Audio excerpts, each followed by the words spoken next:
Buenos días, buenas tardes, buenas noches. Vamos a empezar con el primer principio de la termodinámica, hacia donde vamos a encaminarnos para ver cómo es que trabajan las máquinas que tenemos a nuestro alrededor. En esta clase vamos a hablar del modelo de gas ideal, vamos a ver qué significa temperatura en el sentido microscópico, hablaremos del calor específico de un gas ideal, del tipo de procesos a los que puede ser sometido un gas ideal, y también hablaremos de la distribución de velocidades en las moléculas de un gas ideal. Empecemos por hablar del modelo del gas ideal. Este modelo requiere de una serie de hipótesis o suposiciones.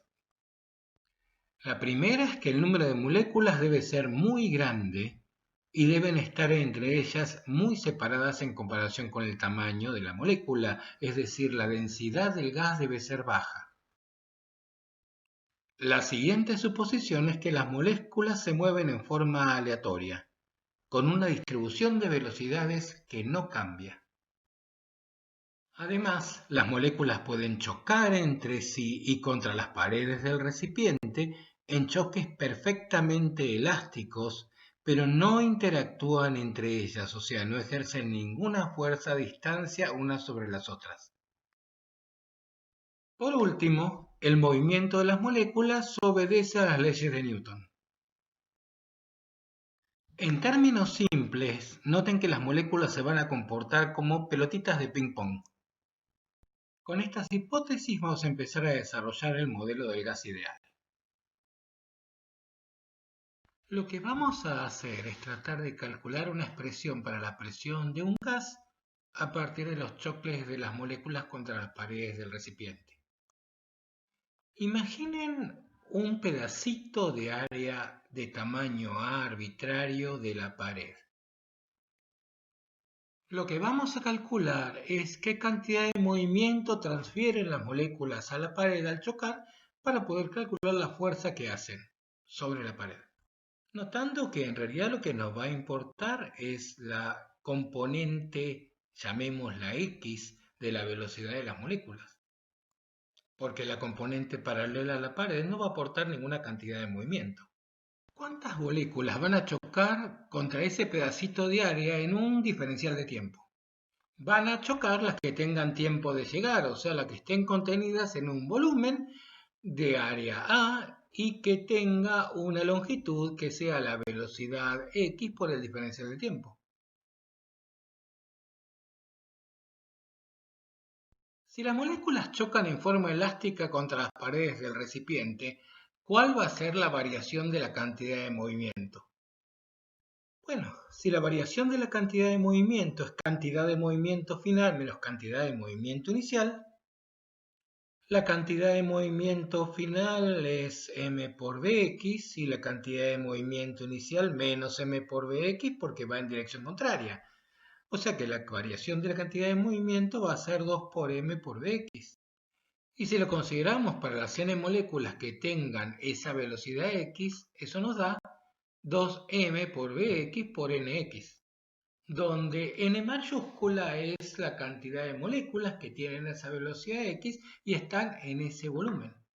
Si llamamos n minúscula la cantidad de moléculas por unidad de volumen, entonces n mayúscula va a ser n minúscula por el volumen, pero ojo, dividido 2, porque en promedio tenemos tantas moléculas viajando en una dirección como viajando en la dirección contraria.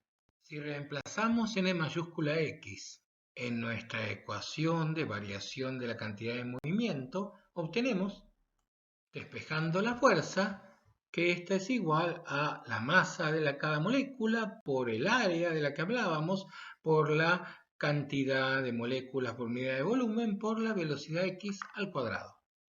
Ahora bien, si consideramos la velocidad al cuadrado promedio, porque claro, las moléculas en principio pueden ir a cualquier velocidad, el promedio de la velocidad al cuadrado en x va a ser un tercio de la velocidad módulo al cuadrado. Es decir, que la fuerza contra la pared va a ser igual a un tercio por la masa de la molécula por el área por la cantidad de moléculas por unidad de volumen por el promedio del cuadrado del módulo de la velocidad.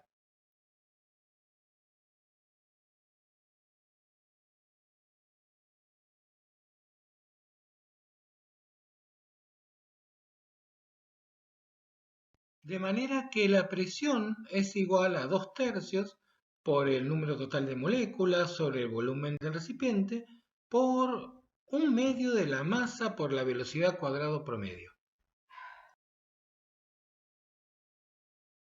Si ahora asociamos la ecuación de la presión que obtuvimos con la ecuación de estado del gas ideal, ojo al piojo, en la ecuación de estado la n chiquita significa número de moles. Y reconocemos la expresión 1/2 masa por la velocidad cuadrado promedio como el promedio de la energía cinética de las moléculas. Resulta que el número de moles por la constante de los gases dividido el número de moléculas en el volumen es una constante que se llama constante de Boltzmann.